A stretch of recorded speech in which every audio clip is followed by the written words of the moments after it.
SD টিউটোরিয়ালের পক্ষ থেকে তোমাদেরকে স্বাগত। আজ আমি তোমাদের সামনে নিয়ে চলে এসেছি দশম শ্রেণীর ভূগোল বিষয়ের একটি গুরুত্বপূর্ণ প্রশ্ন। তার উত্তরও আমি এখানে তোমাদেরকে ডিটেলসে আলোচনা করে দিচ্ছি। তো কোশ্চেনটা হলো যে নদীর সঞ্চয় কার্যের ফলে গঠিত ভূমিরূপগুলি আলোচনা করো।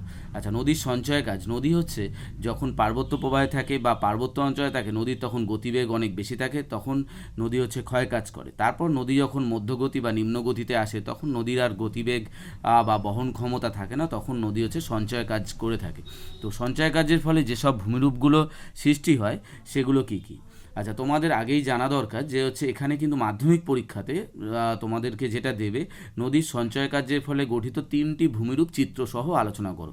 তোমরা 3টে ভালো করে, যে কোনো 3টে তোমরা ভালো করে চিত্রসহ উদাহরণসহ তোমরা পড়ে নেবে, আর বাকিগুলো তোমরা পড়ে রাখবে, কারণ তোমাদের 2 নম্বরের কোশ্চেনের জন্য বাকিগুলো ইম্পর্টেন্ট। আচ্ছা, প্রথম যে ভূমিরূপটা সৃষ্টি হয় সেটা হচ্ছে পলল ব্যাজনী। আচ্ছা, পলল ব্যাজনী কি? পার্বত্য প্রবাহে নদী যখন সমভূমিতে পার্বত্য প্রবাহ থেকে নদী যখন সমভূমিতে এসে পড়ে, তখন আর কি হয়, নদীর বহন ক্ষমতা থাকে না, হঠাৎ বহন ক্ষমতা থাকছে না, আর তখন যেসব নুড়ি কাকড় বালি ইত্যাদি সব বয়ে নিয়ে এসেছিলো, সেগুলো পর্বতের পাদদেশে শঙ্কু আকারে জমা হয়। যেটা শঙ্কু আকারে জমা হয় তখন তাকে বলা হচ্ছে পলল শঙ্কু। আর পাশাপাশি কয়েকটা পলল শঙ্কু মিশে একটা পলি মঞ্চ তৈরি হয়।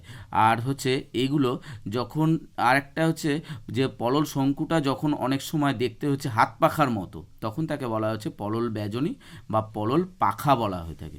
তো উদাহরণটা রয়েছে, তোমরা এখানে দেখে নাও। আচ্ছা, তারপর রয়েছে নদীর বাঁক। নদীর বাঁক একই, পার্বত্য প্রবাহ থেকে নদী যখন সমভূমিতে এসে পৌঁছাচ্ছে, তখন তার গতিবেগ একদমই থাকছে না, তখন সামান্য একটু বাধাপ্রাপ্ত হয়ে নদী বেঁকে প্রবাহিত হচ্ছে। আর নদী যে এঁকে বেঁকে যে প্রবাহিত হয়, তখন তাকে বলা হচ্ছে মিয়েন্ডার্স বা নদী বাঁক বলা হয়ে থাকে। আচ্ছা, উদাহরণ রয়েছে। আচ্ছা, তারপরে নেক্সট পয়েন্ট ক্ষুরাকৃতি হ্রদ। ক্ষুরাকৃতি হ্রদ নদী যখন নিম্নভূমিতে এসে পড়ে, তখন নদীর বাঁক প্রচণ্ড পরিমাণে বেশি হয়ে যায়, এবং যেখানে প্রচুর পরিমাণে বাঁক হয়ে যায়, সেই বাঁকে নদীর মাঝে এসে আঘাত করছে। তারপর সেই বাঁকটা আস্তে আস্তে ক্ষয়প্রাপ্ত হচ্ছে, এবং ক্ষয়প্রাপ্ত হয়ে তারপর যে বাঁকটা সেটা আলাদা হয়ে যাচ্ছে, এবং নদী আবার সোজা পথে প্রবাহিত হচ্ছে। ঠিক আছে, এটা দেখতে অনেকটা ঘোড়ার খুরের মতো, তাই একে ক্ষুরাকৃতি হ্রদ বলা হয়ে থাকে। প্লাবনভূমি কি? প্লাবনভূমি নদী যখন ধরো সমভূমিতে এসে পড়ছে, তখন কি হচ্ছে, নদীর সেই সব নুড়ি কাকড় বালি যেগুলো নিয়ে এসেছিলো, তার তো বহন ক্ষমতা আর নেই, তখন সে কী করছে, নদীর জলের গভীরতা নদীতে গিয়ে পড়ছে, এবং নদীর জলের গভীরতা জমা হচ্ছে, নদীর জলের গভীরতা কী হচ্ছে, কমে যাচ্ছে। তারপর যখন হঠাৎ কোনো কারণে যদি বৃষ্টি হয়, বা তখন পার্শ্ববর্তী অঞ্চলে নদীরা জল ধারণ ক্ষমতা আর থাকে না, কারণ ওই নুড়ি কাকড় বালি ইত্যাদি সব জমা হয়েছে নিচে। ঠিক আছে, এবার তখন বহন ক্ষমতা, তখন পার্শ্ববর্তী অঞ্চলে নদী তখন যাচ্ছে, এবং তারপরে আবার যখন ফিরে আসছে, তখন নদীর মধ্যে থাকা নুড়ি কাকড় বালি সেগুলো সেই অঞ্চলে জমা হচ্ছে, এবং সেটা সমভূমিতে পরিণত হচ্ছে। এটা প্লাবন বা বন্যার ফলে যে সৃষ্টি হচ্ছে, তোমার এই ভূমিটা সৃষ্টি হচ্ছে বলে এর নাম হচ্ছে প্লাবন ভূমি।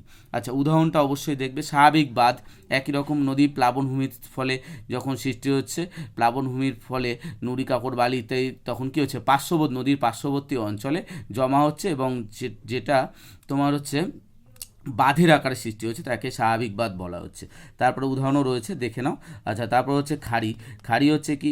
খাড়ি যখন কোনো নদীর মোহনা। আচ্ছা, মোহনা তো নিশ্চয়ই জানো, নদী এখানে গিয়ে অন্য কোনো নদী বা অন্য কোনো সমুদ্রে গিয়ে মিলিত হচ্ছে।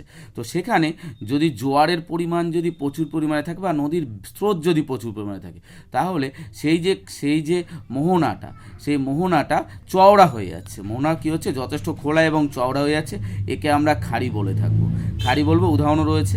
আচ্ছা, এবার লাস্ট বদ্বীপ। বদ্বীপটা কি? বদ্বীপটা যে নদী যেসব বয়ে আনা নুড়ি কাকড় বালি ইত্যাদি সব এক জায়গায় জমছে, এবং উল্টো বাংলায় যে সেই ব অক্ষরের মতো জমে ব অক্ষরের মতো, উল্টো বয়ের মতো যে ভূমিরূপটা সৃষ্টি হচ্ছে নদীর মাঝখানে, ঠিক আছে, তখন তাকে আমরা বলবো বদ্বীপ। তো উদাহরণ মেন তোমাদের আবারও বলছি যে ভূগোলে কিন্তু তোমাকে উদাহরণ, সংজ্ঞা, উদাহরণ আর ছবি যেমন হোক, ছবি কোনো এমন না যে ছবি খুব ভালোভাবে দিতে হবে, হ্যাঁ ছবি শুধু স্যার বা ম্যামকে বোঝাতে পারলে যে এটা তুমি বদ্বীপ এঁকেছো, ঠিক আছে, তাহলেই হবে। তাহলে তো যাই হোক, এই কোশ্চেনটা পড়ে নাও, এটা হচ্ছে তোমাদের মাধ্যমিক বা হচ্ছে দশম শ্রেণী উভয়ের জন্যই গুরুত্বপূর্ণ। তো আজ এ পর্যন্তই। তোমাদেরকে আবারও বলি, তোমরা আমার চ্যানেলটা অবশ্যই সাবস্ক্রাইব করে রেখো, তাহলে তোমাদের নিশ্চয়ই উপকারী হবে।